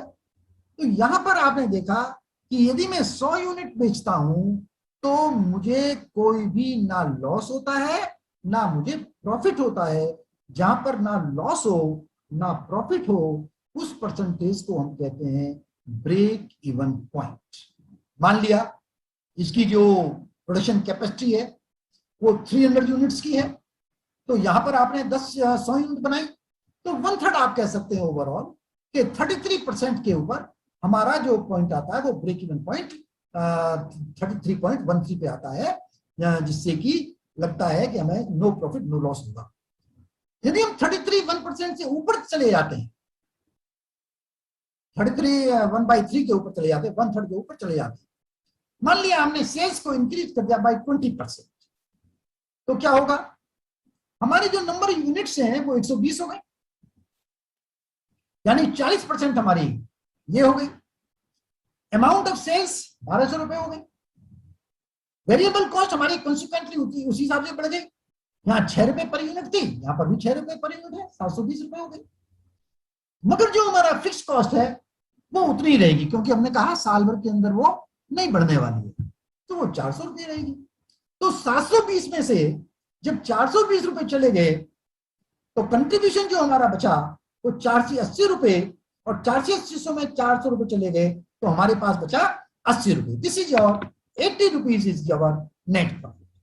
अब आप देखिए 20% की हमने केवल इंक्रीज करी सेल्स में, और हमारा प्रॉफिट 0 से 80 रुपीज हो गया, यानी कंट्रीब्यूशन जो 4 रुपए फिक्स कॉस्ट था, वो फिक्स कॉस्ट पर यूनिट 4 रुपए थी, अब फिक्स कॉस्ट पर यूनिट हमारी 3.33 आ गई। तो जैसे जैसे नंबर ऑफ यूनिट आप बढ़ाते जाएंगे वैसे वैसे आपकी जो फिक्स कॉस्ट है पर यूनिट वो कम होती जाएगी, क्योंकि वो स्टेबल है, कांस्टेंट है, it is not going to increase it. So per unit total units are increasing, so your per unit cost will automatically be decreased and that is your profit. तो that factor has to be taken into consideration. छोटा सा और एक example लेके चलते हैं हम आपके साथ में, नेक्स्ट स्लाइड दीजिएगा प्लीज। एक महिला है, वो महिला अपने घर के अंदर थोड़ा सा एक कॉटेज इंडस्ट्री लगाती है, जो आप प्रधानमंत्री एम्प्लॉयमेंट जनरेशन प्रोग्राम के अंदर भी आप कह सकते हैं, आप मुद्रा स्कीम के अंदर भी कह सकते हैं, और उसके अंदर वो जैम बनाती है और उसकी जो कैपेसिटी है, जो उसने अपना सामान लगा रखा है, वो 10 बॉटल पर डे बना सकती है। और उसके अंदर सेलिंग प्राइस, एक बॉटल का जो प्राइस है वो 40 रुपए, उसकी वेरिएबल कॉस्ट 24 रुपए है और 16 रुपए उसका कंट्रीब्यूशन बचा। 5 बॉटल उसने बेची तो उसे कितना मिला, कितना बचा उसे? 80 रुपए बचा। मगर जो एम्प्लॉय रखा हुआ, जो उसकी फिक्स कॉस्ट है, वो 80 रुपए पर डे लेता है, तो उसे क्या बचा? कुछ नहीं बचा, नथिंग। तो उसे क्या करना पड़ेगा? उसे 5 की बजाय अब उसे 10 बनानी पड़ेगी। जब 10 बनाएगी वो, तो व्हाट विल हैपन? यदि वो 80 रुपए लेता है पर डे, तो उसे 80 रुपए फिर बच जाएंगे। He will be in a better position. मगर ये सेल्समैन कहता है, सर मैं तो 10 बॉटल नहीं बेच सकता, मैं तो 5 ही बेच सकता हूं। आपको यदि 10 बेचने हैं तो कृपया एक आदमी और रख लीजिए। और जैसे उसने एक आदमी रखा, वो भी 80 रुपए लेगा, तो उसे क्या बचा? उसके लिए तो कुछ बचा ही नहीं, zero. Therefore, any such unit which always runs at break-even point at the highest production capacity will never come into profit. Therefore, हमेशा ध्यान रखिएगा, जितनी कम कैपेसिटी यूटिलाइजेशन पर ब्रेक इवन पॉइंट निकल के आता है, उतना ही आपके लिए बेनिफिशियल है। अब यहां पर प्रश्न होता है कि सर बैंक कितने % कैपेसिटी को ब्रेक इवन पॉइंट के ऊपर एक्सेप्ट करती है अपने प्रोजेक्ट के अंदर? Generally bank prefer 20 to 40% maximum, 20 to 40% maximum they permit, they think it is feasible कि आप यदि 40% पे चलाती हैं तो नो प्रॉफिट नो लॉस होगा, मगर 40% से जैसे ही आप आगे बढ़ती हैं, बढ़ती हैं, उसके हिसाब से आपका प्रॉफिट भी बढ़ेगा और आपकी ग्रोथ भी होगी और बैंक की भी ग्रोथ उसके हिसाब से होती है। So that break even point for any term loan is very important. और टर्म लोन की बात छोड़ दीजिए, आपके अदरवाइज भी ट्रेड आप करना चाहें तो वहां पे भी ब्रेक इवन पॉइंट होता है। जितनी कॉस्ट ऑफ गुड्स सोल्ड है उसका सेल प्राइस बराबर हो जाएगा, तो आपका नो प्रॉफिट नो लॉस। तो that factor has to be taken into consideration for. Now next slide please. We come on these ratios which are important for all of us. Anmol ji, we will take your case in the last one. आपने अपना hand दिखा रखा है, please palm को आप थोड़ा सा वहां से हटा दीजिए, ध्यान वहां पर डिस्टर्ब होता है। Now as I told you, debt equity ratio, मैंने पहले बताया कि कितना टर्म लोन, कितने रुपए आपके होने चाहिए और उसके ऊपर कितना टर्म लोन मिल सकता है। एमएस जनरली 2:1 है, 1 रुपया आपका, 2 रुपए बैंक देगी आपको। मगर माइक्रो स्मॉल एंटरप्राइजेस के लिए 3:1, एक्सपोर्ट के लिए 4:1, मगर कुछ बैंकों में ये 5:1 भी है और एक्सपोर्ट के लिए 6:1 भी है। और उसका रीजन ये है कि माइक्रो स्मॉल एंटरप्राइजेस में बैंक को टारगेट मिले हुए हैं कि जितने उनके टोटल एडवांसेस हैं उसका 7.5%, प्रायोरिटी सेक्टर के टोटल एडवांस का 7.5% आपको केवल माइक्रो स्मॉल एंटरप्राइजेस को ही देना है। तो इसलिए वो कहते हैं ठीक है भाई, छोटे छोटे उद्योग हैं, वहां पे एक एम्प्लॉयमेंट जनरेशन भी बहुत ज्यादा होता है।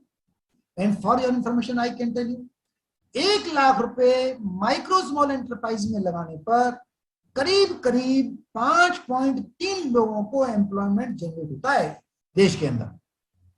दैट इज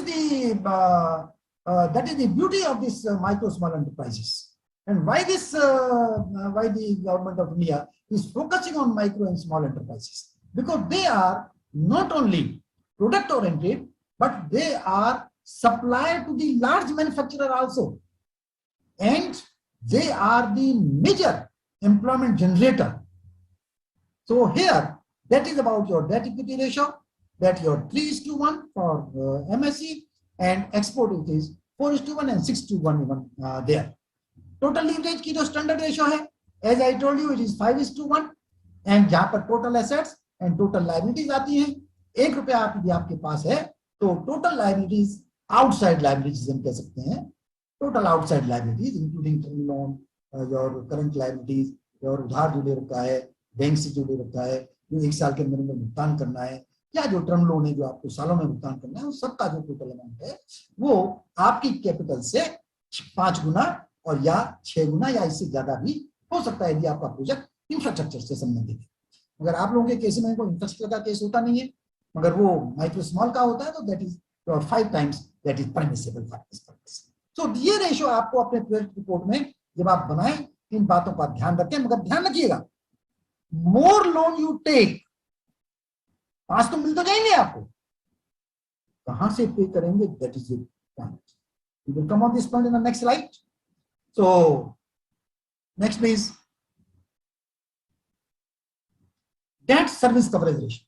जैसा मैंने आपको बताया, लोन का भुगतान करने के लिए सबसे ज्यादा इंपॉर्टेंट ये डेट सर्विस कवरेज रेशियो। इस डेट सर्विस कवरेज रेशियो के अंदर operating profit after tax, after tax mean income tax, income tax के भुगतान के बाद आपका कितना प्रॉफिट बचा, ये उसके साथ में plus non cash expenditure. Non cash expenditure क्या है, जिसमें आपने खर्चा तो बुक किया परंतु आपकी नकदी नहीं गई, वो नकदी नहीं दी। जैसे कंपनी, जैसे मशीनरी का डेप्रिसिएशन। अब डेप्रिसिएशन जो है वो तो रिपेयर मेंटेनेंस में, खर्चा तो आप रिपेयर मेंटेनेंस कराते रहते हैं, वो तो खर्चे में चला गया, मगर डेप्रिसिएशन तो आपको एक बेनिफिट इनकम टैक्स से मिलता है, उसका भुगतान तो किसी को नहीं करते आप, तो वो कैश तो आपके पास बचेगा। Therefore, we add back that depreciation to the profit after tax. उसके अलावा जो इंटरेस्ट ऑन टर्म लोन है वो आपने प्रॉफिट एंड लॉस में पहले ही डेबिट कर रखा है, और जो पहले से डेबिट कर रखा है तो जो प्रॉफिट आया तो वो तो उसके बाद आया है, क्योंकि ये प्रॉफिट आफ्टर टैक्स है, इसलिए हम उस आफ्टर इंटरेस्ट है तो हम उस इंटरेस्ट को भी इसके अंदर एड बैक कर देते हैं।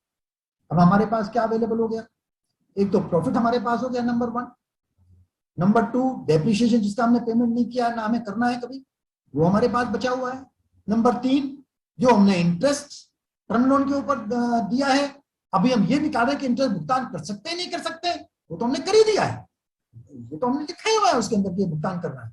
मगर यदि हम उसको नहीं दिखाएंगे तभी मालूम पड़ेगा ना कि इंटरेस्ट हमारे पास कितना है देना है और कितना हमें भुगतान करना है, तो हम उसको भी इंटरेस्ट करते हैं। मैं थोड़ा सा इसको उसके ऊपर लेके जाता हूं, शेयर स्क्रीन के ऊपर। प्लीज शेयर स्क्रीन करें, ऑन करें प्लीज, एनेबल कर दें शेयर स्क्रीन को, शेयर स्क्रीन को एनेबल करें प्लीज। जी सर, करते हैं।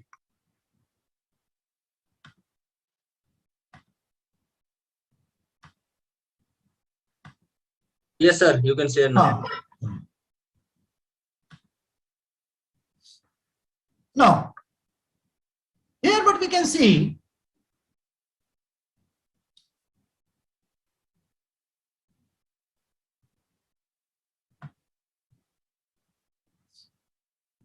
यहां पर हम निकाल रहे थे DSCR, तो that DSCR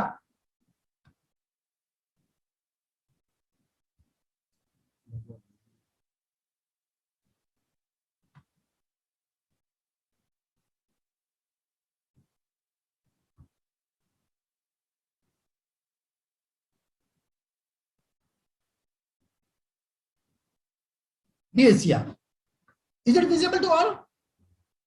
Okay, now here is profit after tax plus depreciation. Sir, your text is not visible. Not visible? Yes sir. Okay, wait.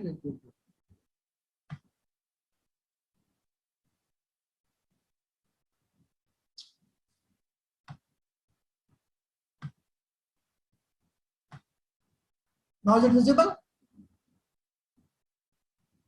Yes sir. Okay. Now profit after tax plus depreciation plus interest on term loan, right?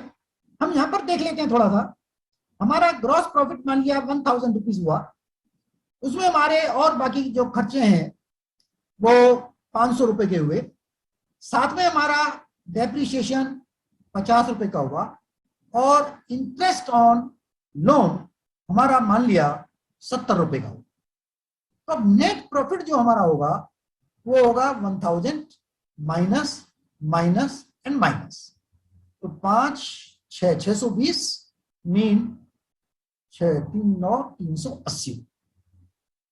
This is my net profit. Now let me take, I have to pay the tax. Suppose the tax is to be paid 30 rupees, so I have 350 rupees plus depreciation. How much depreciation is there? 50 rupees depreciation is there, plus interest on term loan, it is 70 rupees here. So how much cash at the end of the year I have? I have 420 rupees I have. Is it clear? Now, what I am to pay? I am to pay the installment and I am to pay the interest. How much interest I am to pay? It is 70 rupees. I am to pay 70 rupees interest plus installment. Suppose the installment is, let us take it 140 rupees. 140. So how much I am to pay? 210. Now my DSCR, debt service coverage ratio, will be 2:1, meaning thereby that I have rupee 1 in my hand, sorry, I have rupee 2 in my hand and I am to pay rupee 1 only.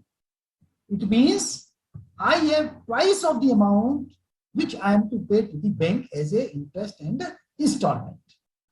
Now, since it is sufficient 2:1, इसमें से आप अपना खर्चा भी निकालेंगे, खर्चा तो चाहिए ना आपको घर के लिए, तो इसलिए 2:1 is the standard ratio where we say yes, this unit is in a position to make the payment of interest and installment regularly. Regularly mean for next 1 year. फिर उसके बाद दोबारा निकालेंगे, फिर देखेंगे जो नेक्स्ट ईयर जब रिन्यू करेंगे आपकी लिमिट्स को, हर साल बाद आपकी जो कैश क्रेडिट लिमिट है वो रिन्यू होती है। आपकी पिछली परफॉर्मेंस को देख करके अगली पेज के ऊपर आपने क्या पोजीशन की है उनको मद्देनजर रखते हुए then we decide how much amount is to be sanction to you. On that basis your if it continues 2:1 or it is better than 2:1, it is always good. Even then, if it is 1.5:1, that is for MSME only, MSC. For micro small enterprises, 1.5:1 is good, because they say the Government of India purposes, Reserve Bank of India purposes, that micro small enterprises should be given leverage. They should boost up, and it is just a gesture of goodwill to the MSC sector, that even if they have 1.5 times they are to pay, it is satisfactory. What they presume, they will take out maximum 0.5 and 1 will be meet out with this installment and interest. So this is the thinking process. This is the logic behind this purpose, that MSME is given a leverage for keeping the lower standard ratios so that they may compete in the market and they can generate the employment, they can survive, and their expenses are also less in comparison to corporate sector. You must be you yourself, those people who are already working in the small level, they themselves are engaged in so many activities, whereas in the corporate level or in the large scale industry, everybody is engaged in their specified jobs and they are paid employees. So this is about your DSCR. Now I go back with the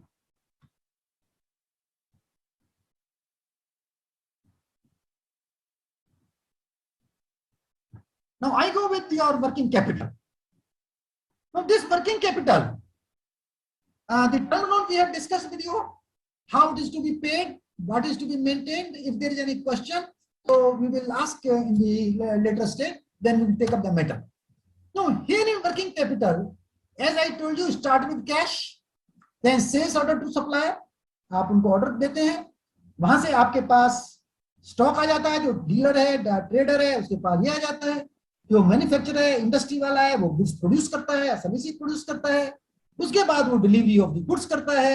इसमें दो तरीके हैं, एक तो cash basis पे cell होती है, जैसे ही कैश में होती है ये आपका वर्किंग कैपिटल साइकिल कंप्लीट हो जाता है।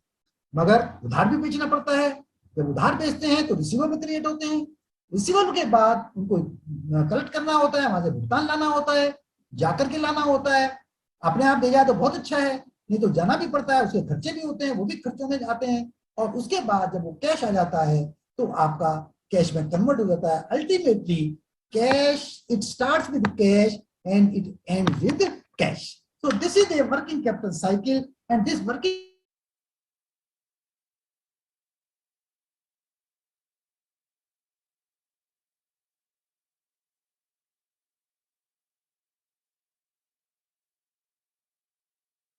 their focus, whether they want to reduce it or they want to increase their sales by giving more credit. So depends on. For example, how the limits are to be sanctioned. जो limit sanction होती है उनमें आप ध्यान रखिएगा, projected turnover वो आप project करते हैं। हमने यहाँ पे माना है पहले केस में 50 लाख, दूसरे केस में भी 50 लाख। आपने टर्नओवर प्रोजेक्ट की कि पूरे साल के अंदर मुझे 50 लाख का भुगतान, मेरी सेल्स 50 लाख की होगी।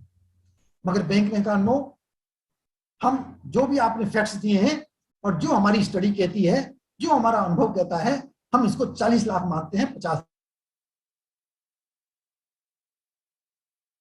मैनेजर को कन्विंस कर लीजिए, वो कन्विंस हो जाता है तो आपकी बात 50 में 50 ही लिख देगी बैंक। और यदि नहीं मान बैंक तो फिर बैंक अपने हिसाब से जो मानती है वो 40 लाख माने। Why they it will go to only up to 40 lakhs। अब एक सिंपल सा करना जो आपके लिए बहुत इजी है। जितनी आपने सेल प्रोजेक्ट करके आप बैंक ने जितनी एक्सेप्ट की है, विच एवर इज लेस, तो बैंक ने जो एक्सेप्ट की है उसका 20%, उसका 20% आपको लोन वर्किंग कैपिटल का सैंक्शन बैंक को करना होगा। मैं ये नहीं करेगी, मैंने कहा है बैंक को करना होगा 20%। 5 करोड़ तक की यदि आपको लिमिट चाहिए वर्किंग कैपिटल की, केवल वर्किंग कैपिटल की, तो आपको जो टर्नओवर आप बैंक ने एक्सेप्ट करी है उसका 20% आपको बैंक देगी और 5% आपको अपना लगाना पड़ेगा। यानी इस केस के अंदर आप देखें, यदि हम ध्यान करें तो 40 लाख की टर्नओवर है, इसमें 8 लाख बैंक सैंक्शन करेगी 20%, और 2 लाख आपको अपने लाने पड़ेंगे। 2 लाख आप लगाइए, 8 लाख बैंक देगी और 10 लाख में आपका काम चल जाएगा। क्योंकि ये प्रिजम्पशन है नायब कमेटी का, शुरू में जब कमेटी बनी थी और वो आज तक भी यही चल रही है कि 90 दिन के अंदर अंदर आपका वर्किंग कैपिटल साइकिल कंप्लीट हो जाता है। मगर यदि 90 दिन से आपका साइकिल कंप्लीट नहीं होता किसी वजह से भी, यहां पर यह भी हो सकता है जैसे डेटर्स के लिए, माइक्रो स्मॉल एंटरप्राइज के लिए 6 महीने अलाउड है, रॉ मटेरियल के लिए भी ज्यादा अलाउड है, तो उस केस में दूसरा मेथड है हमारे पास, वो हम आएंगे उसके लिए। मगर पहले इसको समझ लीजिए कि यहां पर हम ये मान के चलते हैं कि 90 दिन के अंदर आपने कैश जहां से शुरू किया था वो धीरे धीरे चल के कहीं स्टॉक में बनेगा, semi finish good, finish good, raw material convert हो, डेटर सब होकर के कैश में कन्वर्ट होकर के आ जाएगा और अल्टीमेटली जो आपका टोटल पेमेंट है वो कैश में कन्वर्ट हो जाएगा। तो 8 लाख सैंक्शन हो गया।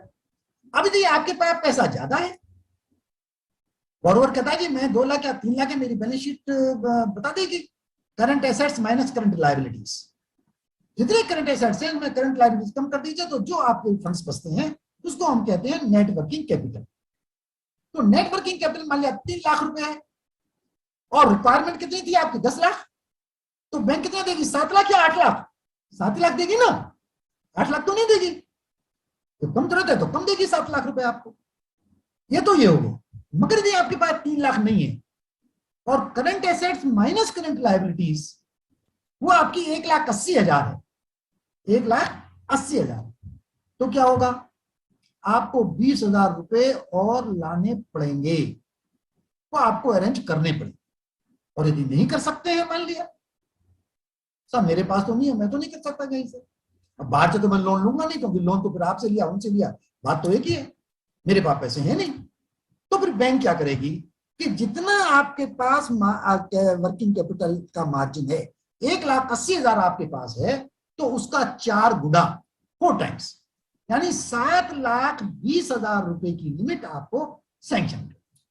आपका 2 लाख है तो 8 लाख दे देगी, 3 लाख है तो 7 लाख कर देगी, और 1,80,000 है तो 7,20,000 आपको वर्किंग कैपिटल दे देगी। ये सिंपल सा फॉर्मूला है, इसको बहुत इधर उधर देखने की जरूरत नहीं है। और ये सारी बैंकें ऑल इंडिया में, all banks are following this method for all the MSMEs, irrespective of their sales, irrespective of their turnover. बस ओनली दी कंडीशन इज कि उनका जो टोटल एक्सपोजर है वो 5 करोड़ से कम होना चाहिए। That is the only point. इसके बाद हम चलते हैं साथ में होल्डिंग पीरियड के बेस को बना करके, जहां पर रॉ मटेरियल होल्डिंग पीरियड है 30 डेज, 30 दिन का, जो मैंने अभी बताया। सेमी फिनिश गुड 15 दिन, फिनिश गुड 15 दिन, रिसीवेबल 30 दिन भी हो सकते हैं, 90 दिन भी हो सकते हैं, 120 दिन भी हो सकते हैं। It may be any number of days. ये सब नंबर ऑफ डेज मैंने प्रिज्यूम किए हैं, आपके नंबर ऑफ डेज कम ज्यादा हो सकते हैं। तो नंबर ऑफ डेज के बेस के ऊपर उसकी वैल्यू क्या होगी रॉ मटेरियल की, सेमी फिनिश जो माल बना हुआ है उसकी वैल्यू क्या होगी, फिनिश गुड जो आपका माल बना उसकी क्या वैल्यू होगी, जो आपने रिसीवेबल उधार बेचे हैं वो कितने के उधार हैं, 6 महीने में कितने उधार आपकी बिकती है, वो इसमें लिखी जाएगी। और उसका जो टोटल कहलाएगा that will be your working capital cycle. यानी उतनी टोटल वर्किंग कैपिटल आपको चाहिए, टोटल करंट एसेट्स आपको उतनी होनी चाहिए, और उसके लिए पैसा चाहिए। मगर कभी कभी क्या होता है कि आपको पैसा मार्केट से उधार नहीं मिलता, आपको नए बोरोवर है, नई आपकी कंपनी लगी, आपको उधार कौन देगा, आपको उधार कोई देने को तैयार ही नहीं होगा, पता नहीं भुगतान आए नहीं आए, कंपनी चले ना चले। तो इसमें समस्या होती है कि मार्केट से उधार आपको नहीं मिलता। तो हम यहाँ पर वर्किंग कैपिटल जो क्रेडिटर्स अवेलेबल लिखा मैंने, ये इसको 0 मान लेते हैं। मगर यदि मिल सकता है वेल फाइन इट इज, हमने प्रिज्यूम कर लिया 15 दिन का आपको उधार मिल जाता है। उधार क्या लेना है आपको, रॉ मटेरियल को लेना है ना, सेमी फिनिश तो आपकी फैक्ट्री में बनेगा, फिनिश भी फैक्ट्री में बनेगा, ये आपका माल बिक रहा है, ये आपकी जिम्मेवारी है। ये जो माल है आप रॉ मटेरियल लेंगे, और वो हमने 25,000 2.5 लाख रुपए प्रिज्यूम करके चलिए। अब आपकी टोटल रिक्वायरमेंट थी 21 लाख की, 2.5 लाख आपको मार्केट से उधार मिल गया, तो आपकी रिक्वायरमेंट कितनी रह गई, अब रहेगी आपकी रिक्वायरमेंट 18,50,000। अब इसका 25% मार्जिन, 25% किसका, 18,50,000 का नहीं, प्लीज रिमेंबर 18,50,000 का 25% नहीं, 25% 21 लाख का, जो आपकी टोटल करंट एसेट्स रिक्वायर्ड है, उसका 25% आपने यहां पर लिखा और उसमें से उसको लेस किया। ये आपकी 13,25,000 रुपए लिमिट आपकी सैंक्शन बैंक कर दी। अब एक मैंने बताया टर्नओवर मेथड, एक बताया मैंने होल्डिंग पीरियड मेथड।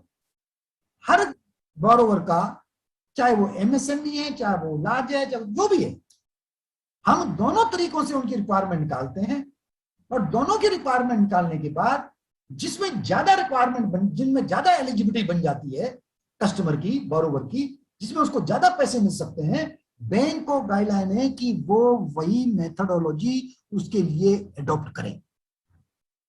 यदि आपको उसमें ज्यादा मिलता है तो वो फॉलो करेगी बैंक, इसमें ज्यादा मिलता है तो ये फॉलो करेगी bank. So this is the methodology for sanctioning of your working capital. Now, it is about your composite loan. जो मैंने आपको बताया दोनों लोन मिलकर के हो सकते हैं। Land and building depends on the requirement.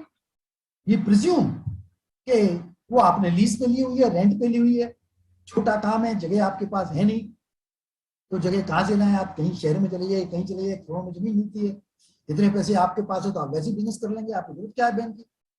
मगर जो छोटे जिनके पास नहीं है या घर में ही थोड़ा सा अपना काम करना चाहते हैं, प्लांट एंड मशीनरी मान लिया 2 लाख रुपए की है, वर्किंग कैपिटल रिक्वायरमेंट 3 लाख रुपए की है, कंटिजेंट एक्सपेंसेस मान लिया 20,000 रुपए के हैं, मार्जिन रिक्वायरमेंट ये 20,000 रुपए जो कंटिजेंट है, प्लीज रिमेंबर ये कोई बैंक इसको फाइनेंस नहीं करेगी, ये आपको अपने लेवल पे अपनी कैपिटल से ही फाइनेंस करने पड़ेगा। तो 25% इसका वर्किंग का 2 लाख और 3 लाख इसका मिला करके, और जो 3 2 5 25% 1,25,000 और 20,000 आपका ये 1,45,000 और टर्म लोन आपका हो जाएगा 3,75,000। ये आपको सैंक्शन हो जाएगा। अब क्वेश्चन होता है कि साहब इसको कितने टाइम में पेमेंट करें? And madam muscle told you it may range from 5 to 10 years। Please remember ये डिपेंड करता है आपके कैश जनरेशन के ऊपर जो हमने DSCR निकाला। उस DSCR में हम ये देखते हैं कि कितने टाइम में इसका भुगतान हो सकता है, और जितने टाइम में भुगतान हो सकता है उतना पीरियड आपको सैंक्शन करते हैं। जनरली बैंक चाहती है कि ये लोन 5 साल में खत्म हो जाए, और generally maximum to maximum 10 years, maximum 10 years। कोई भी बड़े से बड़ा लोन भी होगा तो बैंक मैक्सिमम 10 years देती है, इसीलिए बैंक FDR भी 10 years की एक्सेप्ट करती है। 10 साल से ज्यादा का डिपॉजिट बैंक एक्सेप्ट नहीं करती। उनका एसेट लायबिलिटी मैनेजमेंट, अपना कैश कितना आना है, कितना जाना है, कितना डिपॉजिट है, कितना एडवांस है, they all make it up. तो वो इशू आपके लिए अभी इतना इंपॉर्टेंट नहीं है ALM का, मगर ये समझ लीजिए कि बैंक FDR 10 साल से ज्यादा की एक्सेप्ट नहीं करती, और बैंक 10 साल से ज्यादा का टर्म लोन भी सैंक्शन नहीं करती है। 10 साल के अंदर उसका भुगतान करना होगा। तो this is about your composite loan. मैंने आपको टर्म लोन के बारे में बताया, मैंने आपको वर्किंग कैपिटल लोन के बारे में बताया, मैंने आपको टर्म लोन के बारे में। एक छोटा सा पॉइंट मैं आपको और बता देना चाहता हूं, जहां पर आजकल डिजिटल का जमाना है, डिजिटल के जमाने के लिए डिजिटल सेल्स भी होती है। डिजिटल सेल्स का मतलब है this sales will not include the sales through cash, through draft, through your pay order, but other than cheque, draft, pay order and cash, इसके अलावा कोई मेथोडोलॉजी है, RTGS है, नेफ्ट है, तो उसके लिए वो लिमिट आपको ज्यादा सैंक्शन होती है। उसके अंदर 20% की बजाय आपको 30% सैंक्शन होती है। तो this is about your digital sales. तो मैंने आपको इसमें I will just let you know about it. This is projected turnover, दोनों जगह पर बराबर है, accepted turnover. Non digital sales पहले केस में 34 लाख हैं, दूसरे केस में 6 लाख हैं। डिजिटल सेल्स 6 लाख हैं पहले केस में, दूसरे में 34 लाख हैं। और दोनों में देखिए, इस केस के अंदर उसको 8 लाख मिल सकता है, इस केस में उसको 12 लाख में मिल सकता है। तो कोशिश करें कि जितनी ज्यादा सेल्स आप डिजिटल कर सकते हैं उतना बैंक से आपको ज्यादा लोन मिल सकता है। और आजकल डिजिटल जमाना है, फाइनेंशियल इंक्लूजन भी चल रहा है। Every bank tries for it, every customer tries for it. Online की सेल्स भी आप ही करते हैं, तो online sales is also included in the digital sales. So my dear friends, now digital के जमाने में बैंक ही एक्सपेक्ट करती हैं, गवर्नमेंट ऑफ इंडिया ही एक्सपेक्ट करती है कि आप जितनी भी सेल्स हैं, अब नंबर 2 का टाइम नहीं है, नंबर 1 में सेल्स करिए और उसके थ्रू करिए। GST हो या नॉन GST हो, GST है तो उसमें और ज्यादा फायदा मिलता है, नॉन GST है तो उसके अंदर थोड़ा सा कम अवेलेबिलिटी होती है। मगर हमेशा ध्यान रखिए, यदि डिजिटल सेल्स है तो आपको फंड्स बहुत कंफर्टेबली और बहुत ज्यादा क्वांटिटी में अवेलेबल होंगे। तो this is about your term loan, working capital and your composite loan. Now I come with the questions. If there is any question from anybody, they may come out and I will explain that. Back to Madam Masan.